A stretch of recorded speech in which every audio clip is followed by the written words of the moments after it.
시대마다 구원자가 필요할까라는 걸로 이제 첫 시간입니다. 이게 이제 뭔 이야기냐?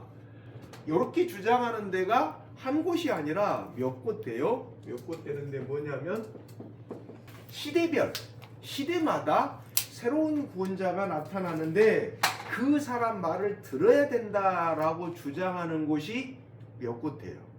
시대마다. 맞아요? 틀려요? 애매하죠? 네. 한편으로는 맞는 것 같고, 맞아. 모세 때는 모세 따라갔고, 근데 여호수아 때는 여호수아 따라가야 되고, 그럼 여호수아 들어간 다음에는 그 다음에 뭐 다윗 때는 다윗 따라가야 되고, 예수님 때는 예수님 말씀 듣고 하지만, 그 다음에 사도 바울이 나타났을 때는 사도 바울 따라야 되고, 그 다음에 이제 뭐 1516년 요쪽에 루터 칼뱅 나왔을 때는 루터 칼뱅 따라야 되지 않느냐? 이게 이제 맞지 않냐 이게. 쪽은 뭐예요? 쪽은 이 시대에도 이 시대에 해당되는 누가 있다? 네. 하나님이 세운 사람 또는 뭐 중심 인물 또 하나님이 보낸 사람 뭐 보낸 자 이게 있다 이게. 그럼 이 시대도 그 하나님이 보낸 자를 하나님이 세운 사람을 따라가야 된다. 이렇게 이제 이야기를 하는 거거든요. 그래 이렇게 이야기하는 사람들이 시대마다 중심 인물 또는 시대마다 구원자 뭐 용어만 다를 뿐이지 같은 내용이에요. 그 시대마다 나타난 구원자 중심인물 이 사람을 따라가는 게 구원이다. 그러면 이제 이 시대는 뭐냐? 이 시대는 예수님의 재림을 준비하는 시대다. 맞죠? 재림을 준비하는 시대는 맞아요. 그렇기 때문에 예수님이 돌아가셨으니까 예수님의 재림을 준비하는 시대니까 예수님의 재림을 준비하는 사람이 나타날 거다 이거예요. 하나님이 그 사람을 세우실 거다. 그러면 이 시대는 예수님의 재림을 준비하는 사람을 따라가야 된다. 이렇게 이제 이야기를 해요. 이게 굉장히 중요한 교리 중에 하나입니다. 이렇게 이야기하는 데가 한 곳이 아니에요. 몇 곳이에요. 그래서 이렇게 구분하는 사람들이 잘 쓰는 방식이 뭐냐? 크게 이렇게 세 가지로 이제 구분하는데 구약, 신약, 그다음 여기를 성약이라고 합니다. 이렇게 성약이라고 부르는 데가 꽤 많아요. 한두 곳이 아니에요. 성자가 이룰 성자를 써가지고 약속을 이뤘다라는 식으로 많이 있어요. 그래서 구약에서의 그 역사를 뭐 구원 역사를 섭리사를 이끌어갔던 사람이 누구라고 이야기합니까? 모세. 여기서는 시작에서는 누구예요? 당연히 예수님. 그러면 여기는 이제 누구냐? 여기도 성약은 다른 사람이 누구냐? 예수님의 재림을 준비하는 사람. 뭐 중심인물, 보낸 자, 사명자 이렇게 부르기도 하고 용칭이 많아요. 뭐 보혜사, 자기가 보혜사라고 해서 보혜사 도장까지 만든 사람께 저한테 자료가 있어요. 보혜사 누구누구 해가지고 도장을 만들라고 했더라고요. 자기가 보혜사래요. 여러분들 한번 처음 들어보는 이름인데 보혜사라는 것은 성령을 뜻하는 헬라어거든요. 옆에서 변호해 준 사람 이런 뜻인데 같은 의미예요. 성령하고. 그래서 성령을 뜻하는 건데 이렇게 뭐 아무튼 재림을 준비하는 사람, 중심인물, 보낸 자, 사명자 또 어떤 사람도 또 엘리야라고 하는 사람도 있어요. 뭐 엘리야가 와서 준비하는 뭐 아무튼 여러 가지 이름으로 불리는데 핵심은 뭐냐? 성약 시대는 이 사람들이 나타난다 이거예요. 이 사람들을 나타난다기보다도 하나님이 세운다 이게. 세우니까 성약 시대는 누구를 따라가야 돼요? 네, 이 사람들을 따라가야 돼요. 그래야지 뭐가 됩니까? 구원을 얻을 수가 있어요. 아니면 이 사람들을 따라가야지 말 그대로 예수님의 재림을 제대로 맞이할 수 있어요. 자, 이 이야기가 딱 나오면 여러분들이 무엇부터 생각을 하셔야 되냐면 구약, 신약, 성약이라는 이런 구분이 성경에 나온 것이냐 안 나온 것이냐 이거예요. 이걸 시대 구분론이라 그러거든요. 시대를 구분했다 이거예요. 그래서 여기 이제 자기 시대다라는 거잖아요. 자기들이 요 시대 이 시기에 뭐 사람들을 갖다가 구원의 길로 인도하는 뭐 그런 사명을 부여받았다라고 이야기를 하는 거잖아요. 그러면 요게 이제 3시대 구분이라고 합니다. 구약, 신약, 성약. 그래서 뭐라고 이야기하냐? 구약을 성부시대. 구약 율법 하나님이 이야기하셨으니까. 신약은 예수님이 주도하셨으니까 뭐예요? 성자시대. 그 다음에 성향은 뭐라 그래요? 성부 성자니까 뭐가 빠졌어요? 성령.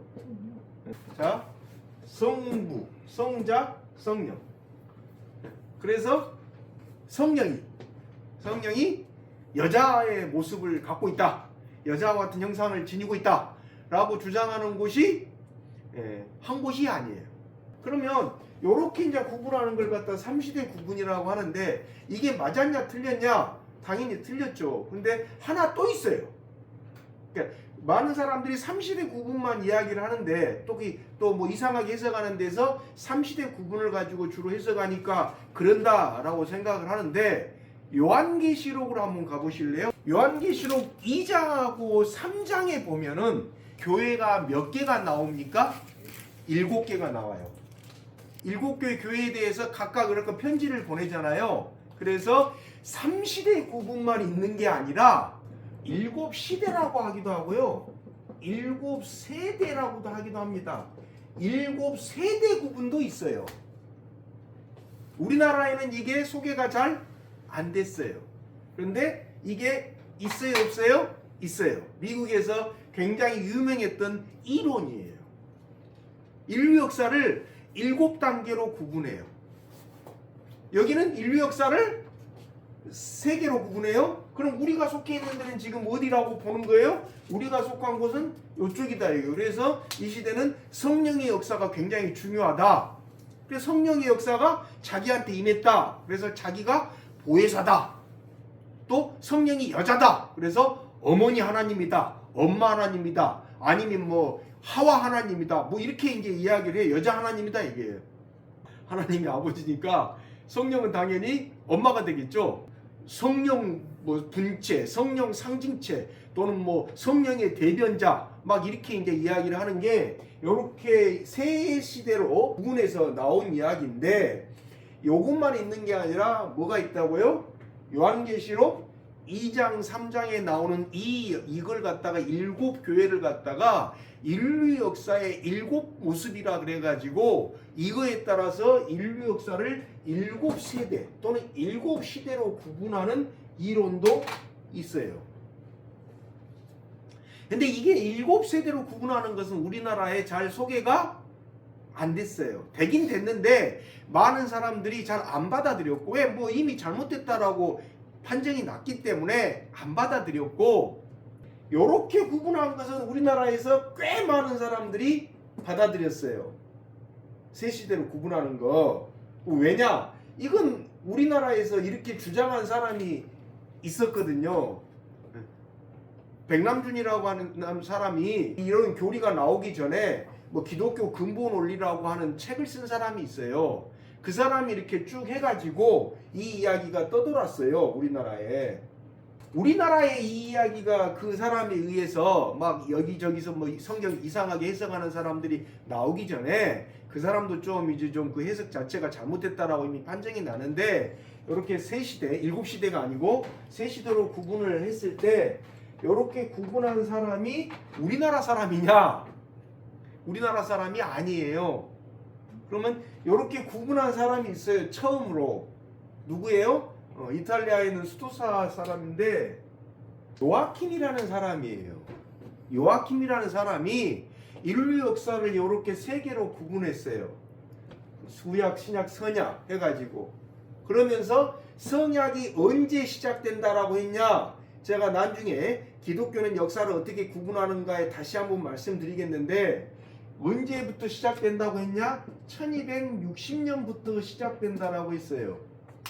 1260년이 뭔지는 그 기독교 역사를 어떻게 구분하느냐 강의 들어보신 분들은 알 거예요. 기억날 거예요. 1260일. 이걸 1260년이라 해가지고 1260년부터 성약시대가 시작된다라고 요 사람이 이야기했던 건데 잘못했으니까 이제 묻혀졌을 거 아니에요. 왜냐하면 개신교가 출발한 게 1516년 그때부터 출발인데 그 전에 나왔던 이론이고 신부가 천주교에서 수사가 이야기했던 이야기인데 잘못됐다고 묻혀진 이야기가 다시 한국에서 등장을 한 거예요. 1900년대 초에.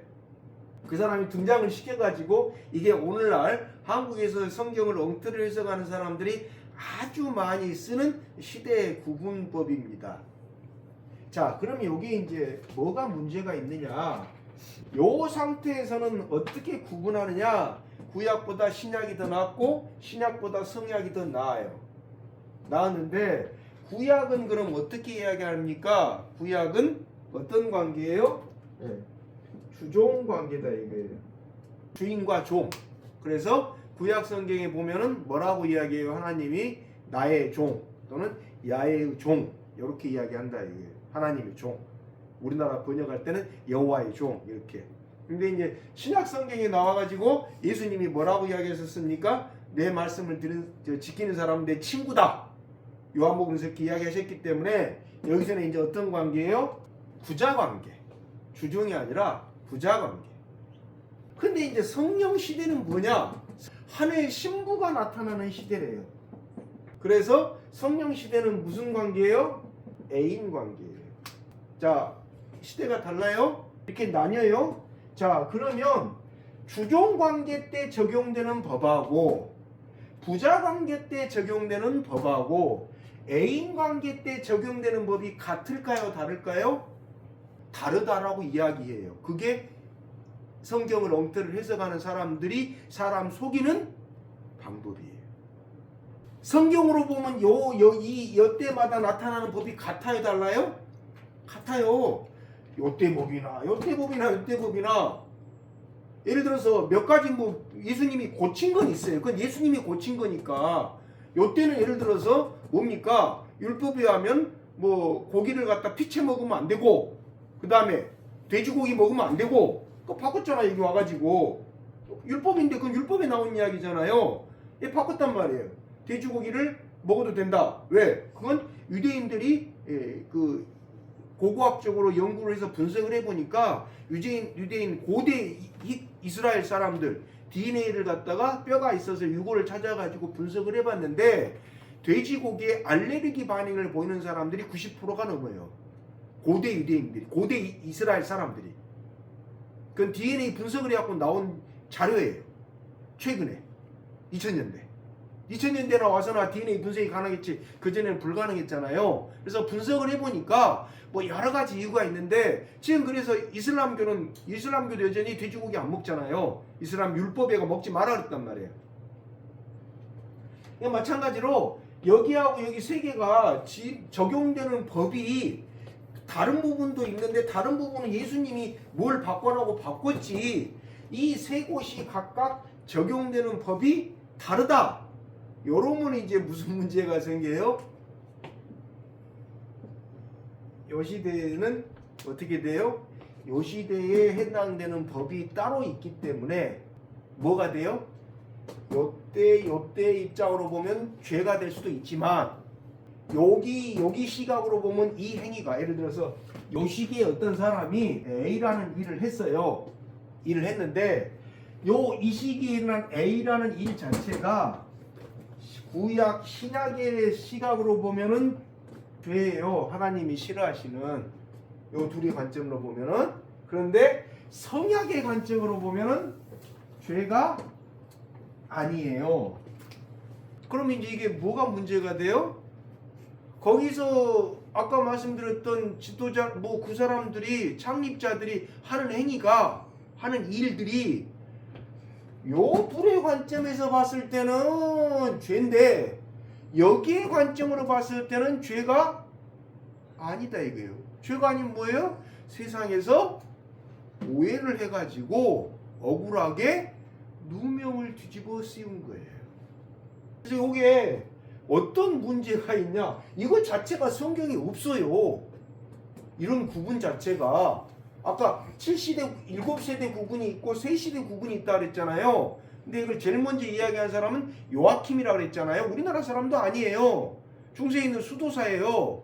요아킴이라 했는데 틀렸다고 1260년 그 되기 전에 죽었든지 그러거든요. 그래서 끝나버린 걸 갖다가 1900년대 다시 한국에서 되살려가지고 요렇게 구분하면서 요렇게 이제 주종 부자 뭐 관계가 다르니까 이 시대는 뭐예요? 여기 중요한 거 A 시대다 이게 A 시대. 하늘 신부 시대고 하늘 신부 시대고 하늘 신부가 됐고 그 다음에 하나님의 애인이 됐으니까 적용되는 법이 당연히 다르다 이거예요. 그래서 세상에서 이 법을 갖다가 미리 선포를 하고 나가고 있는데 여전히 구약하고 신약적 사고에 갇혀있는 사람들이 성약의 사고방식으로 살고 있는 자기들을 이해 못한다라고 주장을 해요. 요게 이제 포커스입니다. 자, 지난 시간에 제가 무슨 이야기를 드렸어요? 계시에는 초자연 계시, 자연 계시가 있는 게 아니라 초자연적인 방법, 자연적인 방법, 이것은 방법에 관한 구분이고 계시의 등급을 구분할 때는 뭐라고 있었습니까? 특별 계시하고 일반 계시라 그랬어요. 일반 계시라 그랬는데 일반 계시를 지난 시간에 제가 말씀 안 드렸는데 다른 말로 하는 게 있어요. 일반 계시를 다른 말로 뭐라고 합니까? 성령의 조명이라고 이야기를 합니다. 성령의 조명이라는 건 성경책을 봤는데 이게 뭔 말인지 잘 모르겠는데 성령님이 딱 빛을 비춰줘 가지고 이 말이 뭔 말인지 깨닫게 해줬다. 이럴 때 이제 성령의 조명이다 라고 이야기를 합니다. 자, 그런데 지난 시간에 뭐라고 이야기했었습니까? 지난 시간에 계시록 매듭지으면서 특별 계시하고 일반 계시는 등급이 나눠진다 그랬잖아요. 그래서 특별 계시가 더 세다 그랬잖아요. 일반 계시는 등급이 아래고 왜? 특별 계시는 구원에 관련된 걸 다루는 것이고 일반 계시는 뭘 다룬다 그랬습니까? 내 삶에 관한 거. 내가 어떻게 좀 더 기독교인답게 아니면 내가 어떻게 내 삶을 더 행복하게 이끌어갈 수 있을까라는 지혜를 얻는 게 일반 계시. 그래서 다른 말로 하면은 성령의 조명 이게 필요한 것이고 특별 계시는 지난 시간에 분명히 뭐라고 이야기했습니까? 끝났다고 했어요. 왜? 구원에 관련된 거기 때문에 특별 계시는 구원에 관련돼서는 예수님이 다 끝났다 라고 요한복음 19장 30절에 분명히 다 이뤘다라고 이야기를 했고 바울도 로마서 16장에서 뭐라고 그랬어요? 이 비밀이 다 드러나 있다. 더 이상 무슨 구원에 관한 비밀이 숨겨진 게 없다라고 이야기를 했기 때문에 구원에 관한 비밀이 더 이상 새로운 비밀이 숨겨져 있다라는 것은 기독교가 아니다 이거예요.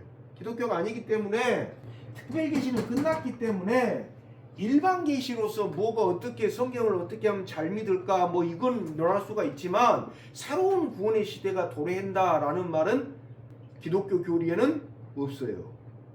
자, 그러면 다시 이쪽으로 가볼게요. 지난 시간까지 들으셨던 걸 꼭 기억을 하세요. 같이 이제 연결을 해야 됩니다.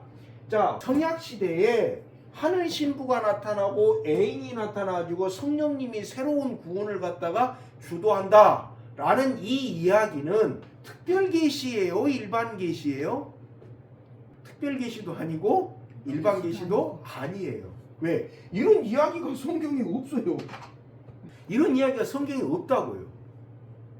없는데 있다고 우기면서 자기들한테는 하늘 신부에 해당되는 법, 애인법이 적용되기 때문에 이게 억울하다 이게 자기 총재가 들어간 게 억울하고 자기 목사가 들어간 게 억울하고 자기 뭐가 들어간 게 억울하다 이게.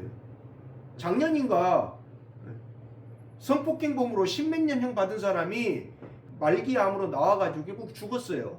죽어갖고 장례를 치르는데 그 장례 치르는 걸 제가 봤어요. 제가 상담했던 그 한쪽이에요. 근데 뭐라고 돼 있냐? 장례 그 관을 갖다가 이게 하관을 하는데 땅에 내리는데 위에다가 뭐라고 돼 있냐? 목사 누구의 묘라고 써놨더라고 이름에다가.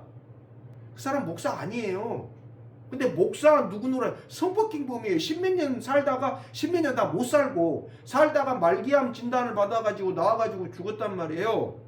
근데 그 다음에 이제 그 내부에서 회의를 하는 영상을 갖다 제가 상담했던 사람들이니까 보내줬더라고요. 보내줬는데 그 안에서 장로라고 딱 나와가지고 뭐라고 이야기하냐 공고를 하더라고요. 공고를 하면서 죽은 사람에 대한 그 명예훼손법이 있어요. 죽은 사람의 명예를 갖다 훼손하는 거 사자 명예훼손이라는 법이 있어요. 그러니까 사자 명예훼손은 누가 소송을 걸 수 있냐? 죽은 사람하고 친족. 그러니까 내 아버지가 돌아가셨는데 내 아버지에 대해서 무슨 뭐 거짓말을 하면은 그 아들이나 딸이 이렇게 뭘 할 수가 있어요? 이건 사자, 죽은 사람에 대한 명예훼손이다 라고 이야기를 하면서 그걸 갖다가 고소를 할 수가 있어요. 근데 사자 명예훼손에 어떤 걸 갖다가 할 수가 있으니까 이걸 준비를 하라 라고 앞에서 장례를 하든지 뭐 하면서 이렇게 쭉 이야기를 하더라고요. 그럼 뭐가 문제예요? 요거예요, 요거.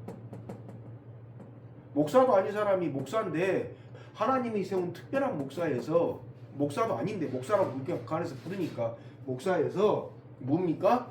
세상에서 적용할 수 없는 그런 하나님의 법으로 이 사람을 하나님이 세우셨는데 무지한 세상에서 그걸 모르고 성폭행으로 몰아가지고 감옥에 교도소에다 가둬놓더니만 결국 병이사 해갖고 죽었다. 이렇게 되는 거예요. 이게 이제 뭡니까? 거짓말이죠. 자, 그래서 요거 우리가 이제 딱 이해를 할 때 먼저 요렇게 구분하는 것 자체가 성경에 있느냐 없느냐를 우리가 먼저 따져야 되거든요. 요렇게 구약에서는 주종관계, 신약에서는 부자관계, 성약에서는 하늘 식구관계냐, 요렇게 구분하는 게 성경적으로 맞냐 안 맞냐 이걸 먼저 따져야 돼요. 이 시대의 구분의 특성이 안 맞으면은 이렇게 구분하는 것 자체가 거짓말이잖아요. 이렇게 구분하는 게 거짓말이고, 자기 무슨 뭐 목자, 목사, 선생, 교주, 총재한테만, 자기가 믿고 따르는 사람한테만 특별한 새로운 법이 적용돼야 된다라는 것 자체가 거짓말이죠. 왜? 특별계시는 끝났어요. 구원에 관련된 건 이미 다 끝났어요. 구원에 관련된 새로운 계시가 있다. 이건 기독교가 아니에요. 구원에 관해서 새로운 계시가 있다. 그러면 이슬람교예요. 이슬람교, 기독교 이후에 나왔는데 구원에 관해서 새로운 계시가 있다. 그게 꾸란이다. 이게 이슬람교잖아요. 그 다음에 또 뭐가 있어요? 이슬람교에서 이슬람 말고 모하메드 말고 구원에 대한 새로운 계시가 또 나왔다 라고 나온 게 뭐예요? 바하이교예요. 여러분들 아마 들어보신 적이 없을 거예요. 바하이교라고 있어요. 그러니까 구원에 관해서 새로운 계시는 이미 예수님으로서 끝났다. 이게 기독교인데, 구원에 관해서 새로운 계시가 있다. 예수님이 다 말씀을 못 하셨다. 근데 그걸 우리 뭐 총재가, 우리 선생이, 뭐 우리 뭐가 받아왔다. 이거 자체는 기독교가 아니라는 말이에요. 그래서 늘 말씀드리지만 그렇게 이야기하는 순간부터 그 사람들은 기독교가 아니에요. 기독교가 아니기 때문에 목사, 장로 이런 직함을 쓰면 안 돼요. 그건 개신교에서 쓰는 직함이에요. 그럼 뭐냐, 이슬람교처럼 뭐 이맘이라고 하든지 뭐 따로 이름을 갖다가 부르든지 그거 안 맞는 이야기를 갖다 하고 있다. 그러니까 그 자체가 거짓말인데, 그 자체가 특별계시라는 게 끝났다 이거예요. 없다 이게. 자, 그러면 나머지 이게 일반 계시다. 성경을 갖다 좀 더 제대로 이해하기 위한 일반 계시다 라고 했을 때, 여러분 특별 계시하고 일반 계시의 차이점이 하나 있어요. 꼭 알아두셔야 돼요. 지난 시간에 제가 이야기를 안 했어요. 특별 계시하고 일반 계시의 차이점은 뭡니까? 특별 계시는 대화가 필요해요, 안 필요해요? 특별 계시는 대화 필요 없어요. 구약 한번 봐보세요. 하나님이 뭐라고 합니까? 모세한테 십계명 선포하시잖아요. 그때 모세하고 의논합니까? 야, 이걸 십계명에다 집어넣을까 뺄까? 이거 의논해요, 안 해요? 의논해요? 안 하잖아요. 예수님한테, 예수님의 제자들이, 제가 안 찾을게요. 마태복음에 나오고 마태복음 16장 21절에서 23절. 그때부터 예수께서는 자기가 반드시 예루살렘에 올라가고 장로들과 대제사장들과 율법학자들에게 많은 고난을 받고 죽임을 당하고 사흘째 되는 날에 살아나야 한다는 것을 제자들에게 밝히기 시작하셨다. 이에 베드로가 예수를 꼭 붙들고 주님 안 됩니다. 절대로 이런 일이 주님께 일어나서는 안 됩니다 하면서 예수께 항의하였다. 그러나 예수께서는 돌아서서 베드로에게 말씀하시기를, 사탄아, 내 뒤로 물러가라. 너는 내게 걸림돌이다. 너는 하나님의 일을 생각하지 않고 사람의 일만 생각하는구나 하셨다. 십자가 지러 가야 돼. 그러니까 베드로가 뭐라고 합니까? 예수님 십자가 지면 안 됩니다 라고 반대하잖아요. 그러니까 예수님이 뭐라고 이야기합니까? 대화를 나눕니까? 그래? 그럼 치지 말까? 이렇게 대화를 나눠요? 아니면 사탄아 물러가라 그래요? 사탄아 물러가라 그러잖아요. 특별 계시는 대화가 불가능해요. 아니 하나님이 선포를 했어요. 구약 성경 봐보세요. 선지자들이 이건 하나님의 말씀이다. 히브리어로 디바임 야해라고 하는데 야해의 말씀이다. 그럼 그 밑에다가 뭐 하나님께서 왜 그렇게 말씀하셨습니까? 그러면 됩니다, 안 됩니다. 이런 적이 있어요, 없어요? 없어요. 호세아 보세요. 호세아 선지자인데 누구하고 결혼을 시켜요? 창녀 아니면 뭐 이방 신전의 사제 여사제가 그때 창녀짓을 하고 있으니까 고멜이라고 하는 그 하나님이 고멜하고 결혼시켜라. 이게 현대판으로 보면 뭐예요? 현대판으로 보면은 저기 어디입니까? 강남에 있는 대형교회 목사한테 갑자기 어디 뭐 청량리 어디에 있는 유흥업소 여자하고 결혼해라. 거의 비슷한 95% 비슷한 상황이에요. 그런 상황이에요. 그런 상황에서 그걸 어떻게 받아들여요? 그거 갖다 대놓고 호세아가 아니 하나님 그래도 내가 명색이 선지자인데 어떻게 그런 사람하고 결혼합니까? 뭐 물어봐요? 안 해요? 안 하잖아요. 안 하잖아요. 그래서 특별 계시는 뭡니까? 구원에 관련된 것은 대화가 불필요하고 하나님의 말씀을 받아들일 거냐 안 받아들일 거냐 이것만 따져요. 예수님이 내가 하나님의 아들이야 라고 했을 때 누구는 받아들였어요? 예수님의 제자들은 받아들였어요. 근데 유대인들 중에서 누구? 뭐 예수님의 제자들도 유대였죠. 누가 안 받아들였어요? 제사장들이나 이런 사람들, 서기관들 안 받아들였잖아요. 그래서 특별 계시는 대화가 필요한 게 아니고 그걸 받아들여서 그대로 살 거냐 안 살 거냐 이런 믿음의 결단이 필요한 것이지 이걸 뭐 계시를 주신 분 하나님하고 대화를 해서 하나님 십계명에서 이건 뺍시다 뭐 이건 집어넣읍시다 이런 게 불가능해요. 자 그런데 일반 계시는 어떻게 돼요? 일반 계시는 대화가 꼭 필요합니다. 반드시 필요합니다. 왜? 삶에 관한 지혜라 그랬잖아요. 구원에 관한 지혜가 아니라. 그러면 이 일반 계시에 나오는 이야기가 특별 계시, 성경에 있는 건지 없는 건지 확인을 해야 될 거 아니에요. 그래서 반드시 대화를 해야 돼요. 어디에 그 이야기가 나와 있어요? 골로새서 3장 16절 한번 봐보세요. 그리스도의 말씀이 여러분 가운데 풍성히 살아있게 하십시오. 네. 온갖 지혜로 서로 가르치고 권고하십시오. 네. 감사한 마음으로 시와 찬미와 신령한 노래로 여러분의 하나님께 마음을 다하여 찬양하십시오. 네, 보세요. 그리스도의 말씀이 여러분 가운데 풍성하게 살아있게 하십시오. 그리스도의 말씀은 뭐예요? 특별계시잖아요. 예수님의 말씀은. 그걸 특별계시가 살아있게 하기 위해서 뭘 하라는 거예요? 밑에 온갖 지혜로 서로 가르치고 공고하라 이거예요. 서로 가르치고 공고하라는 것은 대화가 없이 가르쳐집니까? 권면을 하는데 대화가 안 되고 그냥 일방적으로 이거 해. 이건 명령이죠. 성경에 지침이 나와 있어요? 안 나와 있어요? 나와 있죠. 특별계시는 하나님한테 하나님 이거 뺍시다. 이거 10개 너무 많습니다. 5개로 줄입시다. 이런 이야기 못 한단 말이에요. 했어요? 안 했어요? 못 했잖아요. 예수님한테 예수님 십자가 안 지면 안 돼요? 했어요? 못 했어요? 못 했잖아요. 근데 그리스도의 말씀에 대해서는 예수님의 통해서 특별 계시에 대해서는 바울이 뭐라고 했어요? 그걸 풍부하게 드러내기 위해서 어떻게 하라는 거예요? 서로 찬송하고 대화하고 공고하고 가르치고.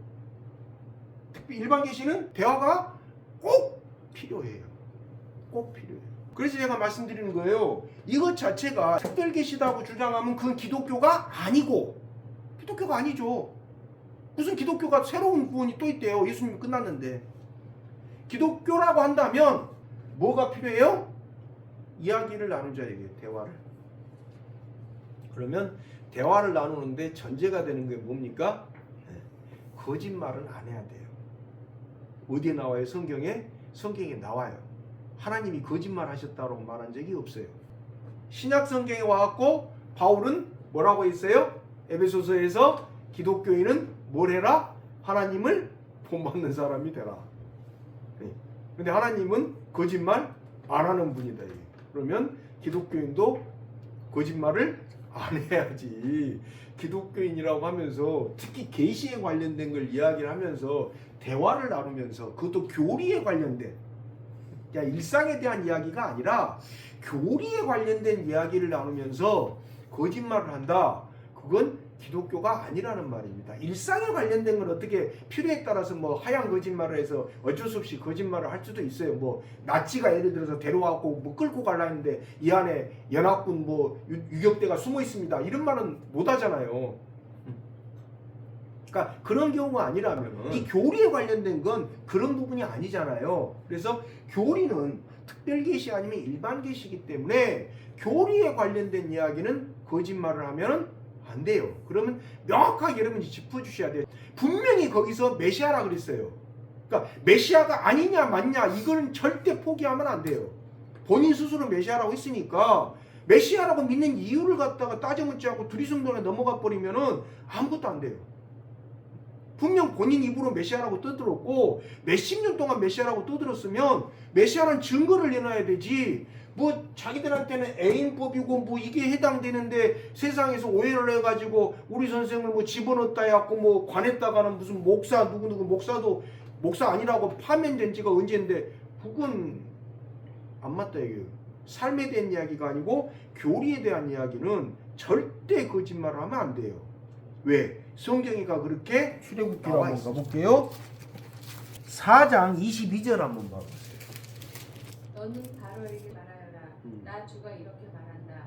이스라엘은 나의 맏아들이다. 예, 이스라엘이 누구래요? 하나님의 맏아들이래요. 그냥 아들도 아니고 맏아들. 맏아들은 뭡니까? 그때 집안에 완전히 이거예요. 집안을 물려받는 집안의 유업을. 그래서 맏아들한테는 유산도 다른 아들에 비해서 한 배를 더 줬어요. 아들이 애들이 3명이면은 4등분을 해요. 플러스 1을 해가지고. 그래가지고 3명인데 4등분 했는데 맏아들한테는 2를 줘요. 나머지 하나씩 하고. 아들이 2명이다. 그러면 플러스 1 해갖고 3등분을 한 다음에 맏아들한테는 그 3등분 한 것에 2개. 그 다른 아들한테는 하나. 자, 그런데 여기서 지금 분명히 주종관계라 그랬잖아요. 이렇게 구분할 때는 이렇게 구분 다 구분하는 요 세 시대로 구분하는 곳이 몇 곳 있는데 이곳에서 똑같이 주종관계라고 강조를 해요. 근데 지금 여기서 뭐라고 이야기합니까? 하나님이 직접 나 이스라엘하고 무슨 관계래요? 부자관계라 그러죠. 하나님이 직접 나 이스라엘하고 부자관계야 그렇게 이야기를 해요. 부자. 그럼 이 지금 구분이 맞는 거예요? 틀린 거예요? 틀린 거잖아요. 여러분 꼭 아까 다시 한번 강조할게요. 저 잔소리 같은데 교리에 관해서는 거짓말 있으면 안 돼요. 뭐 자식이든지 와이프든지 남편이든지 뭐 누구든지 간에 삶에 대한 이야기 아니고 교리에 대한 건 거짓말하면 안 돼요. 하나님이 뭐라고 이야기했어요? 부자관계라 했잖아요. 그럼 이게 지금 안 맞네요? 자, 어디로 한번 가볼까요? 이사야 41장 8절. 그러나 나의 종 너 이스라엘아, 예. 내가 선택한 야곱아, 나의 친구 아브라함이. 예. 자, 거기서 아브라함을 보고 뭐라고 불러요? 친구래요. 친구라 그러잖아요. 자, 보세요. 예. 나의 종 이스라엘아. 종관계 맞네. 맞아요. 주종관계예요. 주종관계인데 그 다음에 뭐라고 그래요? 내가 선택 야곱아. 그 다음에 나의 친구 아브라함아. 아브라함이 하나님의 친구래요. 아브라함이. 그러면 구약은 주종관계인데 아브라함만 따로 친구라고 불린 거예요? 아니면 이스라엘 후손 자체가 전부 다 친구라고 불린 거예요? 아브라함도 들어가면 아브라함도 종이라 그래야 되잖아요. 근데 아브라함만 빼가지고 아브라함만 하나님의 친구였어요? 자, 여기에서 뭐라고 나옵니까? 야고보서 2장 23절을 한번 봐보세요. 야고보서를 보면은 요거에 대한 이야기가 나옵니다. 그래서 아브라함이 하나님을 믿으니 하나님께서 그것을 아브라함의 의람으로 여기셨다고 한 성경 말씀이 이루어졌고 또 사람들이 그를 하나님의 벗이라고 불렀어요. 네. 벗이라는 말이 뭐예요? 친구라는 순 우리말이 벗이잖아요. 친구는 한문이에요. 한자예요. 벗은 순 우리말이에요. 그럼 신약성경에서도 아브라함이 하나님의 벗이라고 했잖아요. 그럼 주종관계라고 했는데 아브라함만 빠져가지고 아브라함만 친구가 된 거예요? 그러면 출애굽기에 나오는 것처럼 이스라엘이 나 맏아들이었다. 이건 또 뭐냐 이거예요. 자, 에스겔서 16장을 한번 봐볼까요? 3절을 볼게요. 하나님이 뭐라고 이야기하냐? 이렇게 말하여 주어라. 나 주 하나님이 예루살렘을 두고 말한다. 너의 고향 내가 태어난 땅은 가나안이고 내 아버지는 아모리 사람이고 내 어머니는 햇사람이다. 내가 태어나던 걸 말하자면 뭐 태어나는 탯줄을 잘라 주었고 감싸 주었고 뭐 쭉 했다 이거예요. 그 다음에 8절을 보세요. 그때 내가 내 곁으로 지나가다 너를 보니 너는 한창 살아온 때였다. 그래서 내가 내 몸 위에 나의 겉옷자락을 펴서 내 벗은몸을 가리고 너에게 맹세하고 너와 언약을 맺어서 너는 나의 사람이 되었다. 나 주의 하나님이다. 너는 나의 사람이 되었다. 이 말이 무슨 뜻입니까? 지금 이스라엘을 뭘로 보는 거예요? 하나님의 배우자로 이야기를 하는 거거든요. 구약 성경에서 에레미야서에도 나와요. 처녀 이스라엘아 라고 하나님이. 그러면 요 때만 하는 신부가 아니네요. 너는 내 사람이 됐다 그러면 그 부부관계 아니더라도 뭡니까? 부자, 친구 요런 관점으로 보면은 지금 요때 주종관계 하나님의 종이어야 되는데 부자라고도 부르고 벗이라고도 부르고 막 섞여 있잖아요. 그러면 이제 신약으로 한번 가볼게요. 에스겔서 16장 요건 이제 잠시 그런 상황이었구나 라고 하고 신약으로 가볼게요. 신약 베드로 후서 한번 보실래요? 베드로 후서 1장 1절. 예수 그리스도의 종이요 사도인 시므온 베드로가 네. 자, 신약에서는 갑자기 뭐가 등장을 해요? 예수님의 종이래요. 그죠? 종인데 종이 누구예요? 사도예요. 부자 관계가 아니고 예수님의 종인데 예수님이 사도래요. 베드로가 예수님 분명히 친구라고 했는데 맞아요. 요한복음에도 누가 물었고 내 말을 지금 나의 친구다 그런데 여기서는 또 뭐예요? 종이라고 그래요. 자, 그럼 베드로만 그랬냐? 아까 봤던 야고보서 한번 가보세요. 야고보서 1장 1절. 하나님과 주 예수 그리스도의 종인. 여기서는 야고보가 뭐예요? 하나님과 예수님의 종이래요. 예수님의 제자인데 종이라 그래요. 그러면 요렇게 구분하는 게 맞다는 말이에요? 틀리다는 말이에요? 틀렸다라는 말이죠. 이런 구분 자체가 성경에가 없어요. 구약에서도 부자 친구라 그러고 신약에서도 종이라 그러는데 뭔 놈의 성약시대라고 해갖고 성약시대라는 말 자체가 없는 말이고 성약시대도 없는 성약시대를 만들어가지고 성약시대에 특별하게 하늘 신부가 내려온다라고 이야기를 하냐 이거예요. 도대체 그러면 성경에서 하늘 신부는 누구를 이야기하는 거냐? 자, 요한계시록으로 가볼게요. 하늘 신부가 누군지 21장 2절. 나는 또 거룩한 도성 새 예루살렘이 남편을 위하여 단장한 신부와 같이 차리고 하나님께로부터 하늘에서 내려오는 것을 보았습니다. 예, 거룩한 도성 새 예루살렘의 남편을 위하여 단장한 신부와 같이 내려온다 그랬잖아요. 그래서 요한계시록에 나오는데 하늘 신부는 누구를 이야기합니까? 거룩한 도성 새 예루살렘. 다른 말로 하면은 요한계시록에서는 교회를 하늘 신부 또는 그리스도의 신부 이렇게 이야기를 합니다.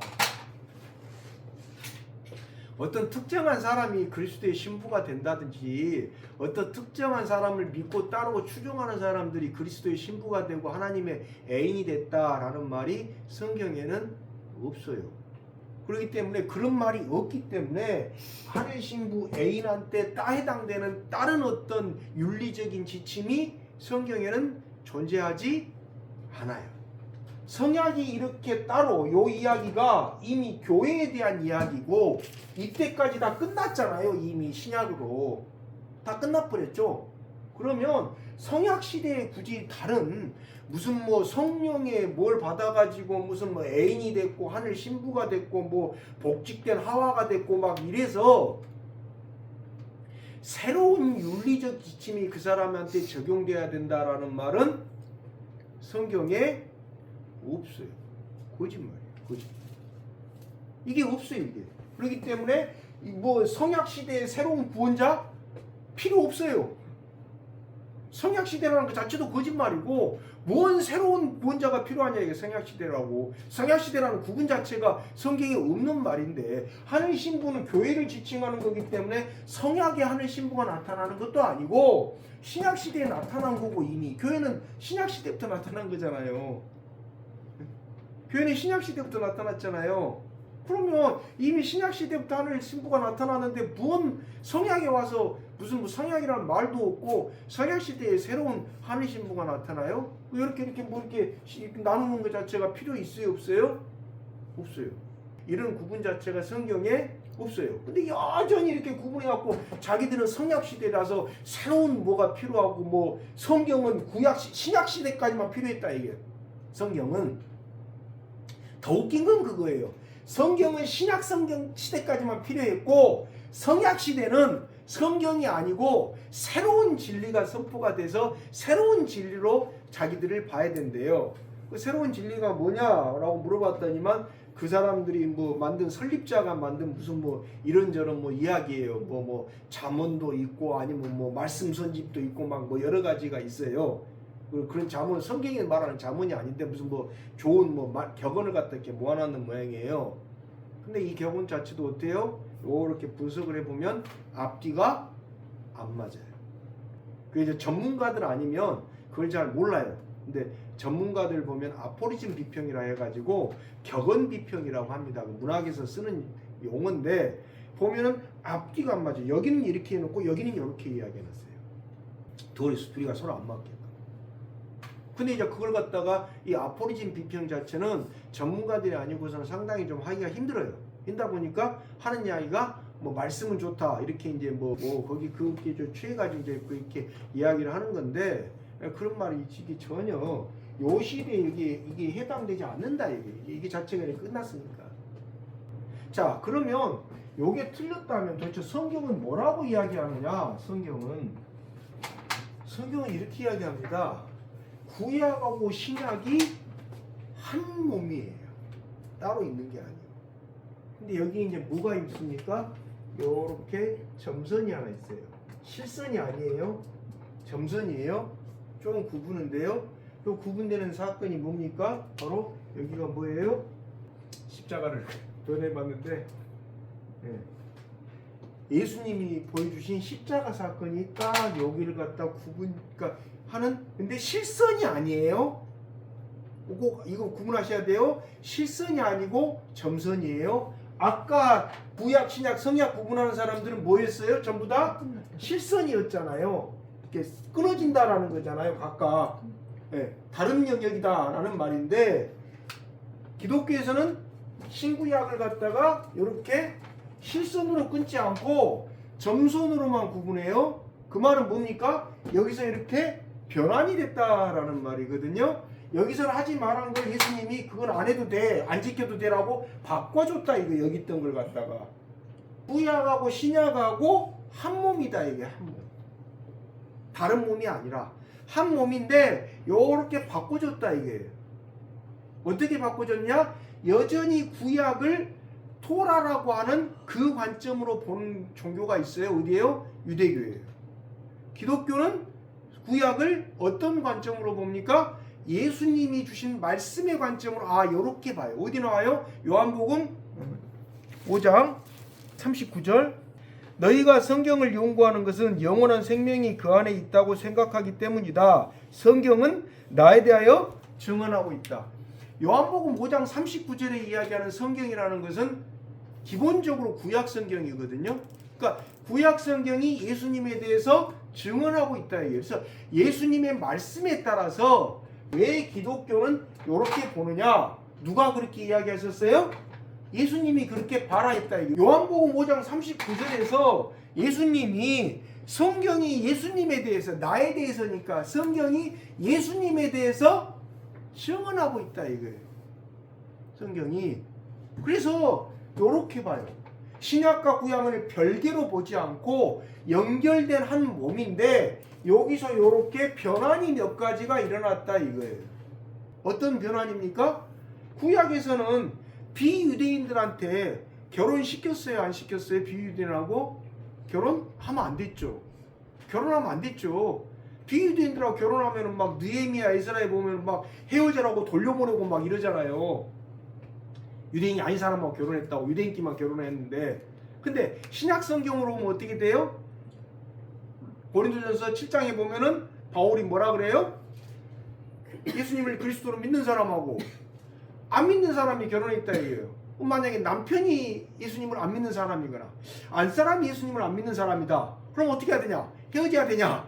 바울이 뭐라 그럽니까? 헤어지지 말고 너의 거룩함을 가지고 그 사람을 전도해라. 그 사람을 거룩한 길로 이끌어라 그러잖아요. 그러면 구약하고 신약하고 조금 어떻게 됐어요?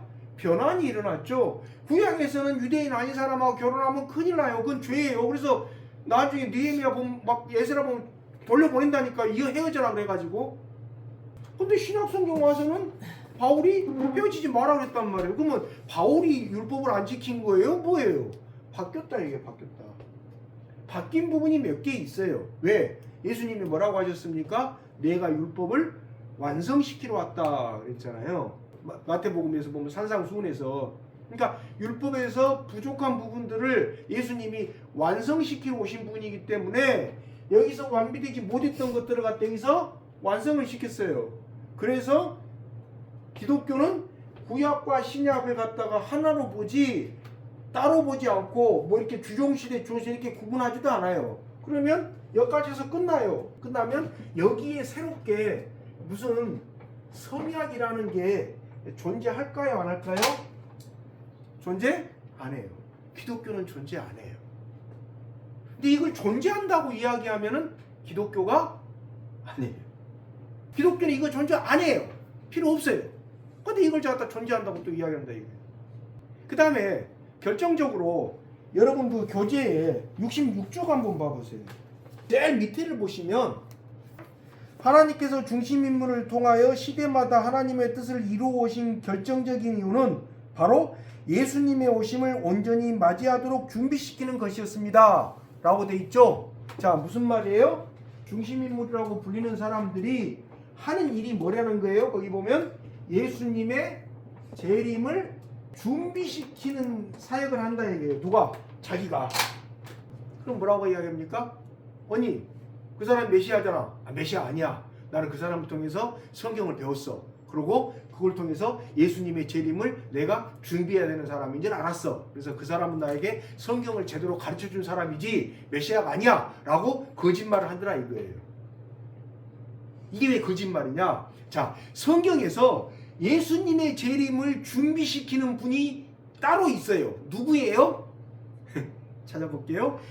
과연 어떤 사람이 예수님의 재림을 준비하느냐?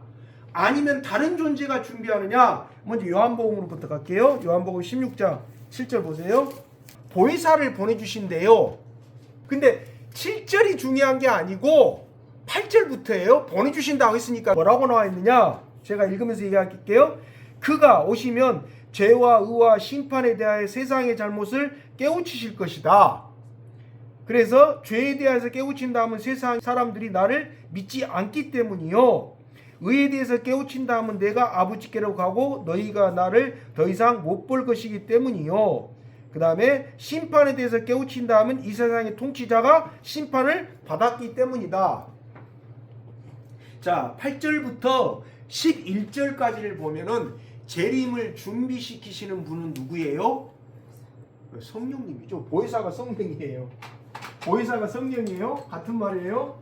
번역은 그렇게 해놨는데 같은 뜻이에요. 자, 예수님의 재림을 준비하는 사람이 누구다라고 했어요? 예수님이 보혜사. 다시 말해서 성령님. 보혜사가 예수님의 재림을 준비한다라고 이야기하신 분은 누구예요? 네, 예수님은 그렇게 준비했어요. 그죠? 자, 그 다음에 바울로 한번 가볼게요. 바울은 재림을 누가 준비시킨다 그랬냐? 데살로니가 전서 5장 23절.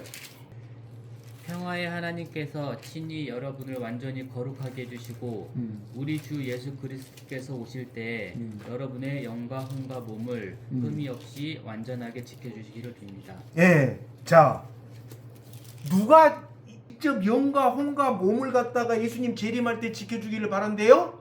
하나님. 거기서 하나님이라고 돼 있잖아요. 평화 하나님께서 친히 직접 바울은 재림 준비를 하는 사람이 누구라고 이야기했어요? 하나님. 자, 바울은 누가 재림을 준비시키냐? 하나님께서 어떻게? 친히 직접. 그죠? 네. 자, 그 다음에 다른 데를 한번 볼까요? 바울이 그렇게 이야기한 다음에 또 다른 이야기를 해요. 디모데후서 3장을 한번 보실래요? 12절을 보면은 뭐라고 나오냐? 그리스도 예수 안에서 경건하게 살려고 하는 사람들은 모두 박해를 받을 거다 이거예요. 그러니까 경건하게 사는 것은 뭐하고 연결되느냐? 재림 준비하고 연결되는 거거든요. 네. 근데 예수님의 재림을 맞이하기 위해서 경건하게 살려고 하는데, 자, 이 경건하고 하려고 살려고 하니까 사람들이 공격을 해요. 공격을 하니까 뭐라고 합니까? 16절, 17절에 나오는 것처럼 뭘 통해서 이들의 공격을 막으면서 자기를 재림 준비를 하라 그랬어요? 성경 공부하면서. 16절, 17절. 그 이야기잖아요. 문맥을 갖다 제가 하나하나 설명하려면 길어지니까 그냥 축소를 시켰는데 확인해 보세요. 그런가 안 그런가? 말세에 나타나는 온갖 궤변들을 갖다가 이겨내고 예수 그리스도의 재림을 준비하기 위해서는 당연히 15절부터 나온 것처럼 성경이 구원에 이르는 지혜를 줄 수 있다라고 나와 있잖아요. 15절에.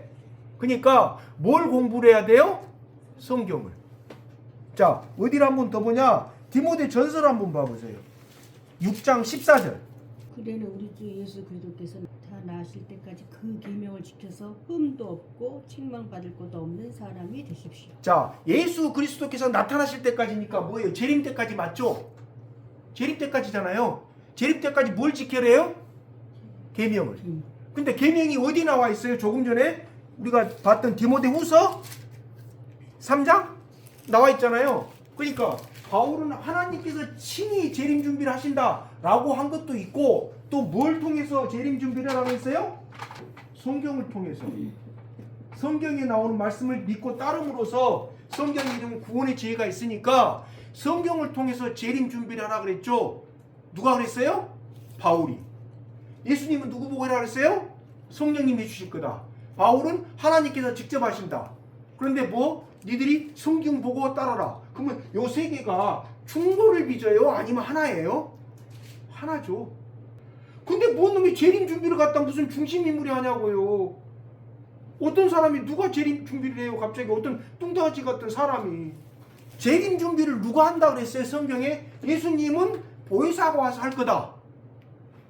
바울은 하나님이 직접 하신다. 또 바울이 똑같은 바울이 뭐라 그래요? 계명 지키고 말씀 배워라. 성경 공부해라. 그래야지 뭐 예수님 재림할 때까지 계명을 지켜라. 계명 지키려면 성경 공부해야 되잖아요. 그러면 재림의 주체로 성경에서 이야기한 건 뭐예요? 성령, 하나님, 성경이에요. 어떤 사람이 나타나고 재림 준비 시킨다는 말 성경에 나와요? 안 나와요? 안 나와요. 안 나와요. 그러니까 어떤 사람이 나타나가지고 나는 메시아 아니고 사람들을 갖다가 예수님의 재림을 준비시키고 있었는데 세상에서 나를 오해를 해가지고 억울하게 누명을 뒤집어 씌워서 무슨 뭐 교도소를 보내고 뭐 목사인데 목사 아니라 그러고 이런 거짓말은 안 해야 돼요. 여러분 요거 꼭 기억하십시오. 교리에 대한 거짓말은 하면 안 돼요. 허용이 되면 안 돼요. 그건 기독교가 아니에요. 재림 준비를 누가 한다고 했어요? 성경에 안 나와 있어요? 나와 있잖아요. 근데 왜 지가 재림 준비를 한다고 그래요? 지가 누군데? 한두 명이 아니에요. 자기가 재림 준비 시킨다는 사람들 여러 명이에요. 근데 성경에 그러니까 그런 말이 안 나와 있으면 맞아, 그 네가 재림 준비 시키냐, 아이고 수고했다 뭐 이렇게 봐줄 만도 한데 성경에는 나와 있단 말이에요. 누가 재림 준비 시킨다고. 근데 왜 지가 재림 준비 시킨다고 나서냐고요. 그렇고 이제 와갖고는 뭐 메시아로 그동안 몇십 년 동안 재림 준비 시켰다가 이제 와서는 갑자기 또 메시아가 아니고 뭐 성경을 가르치는 사람이다. 이 이야기가 어디서는 거짓말을 해요. 교리에 대한 거짓말은 교리에 대한 거짓말은 절대 허용이 돼서는 안 돼요. 그래서 오늘 뭡니까? 시대마다 구원이 필요하냐? 안 필요해요. 이미 다 끝났어요. 구원에 대한 계시는 특별 계시로. 근데 자꾸 이렇게 하냐 이거예요. 그래서 다음 시간에는 요거 이제 더 깊게 도대체 어떻게 이걸 가지고 그럼 사람을 속이느냐 기도하고 마치겠습니다.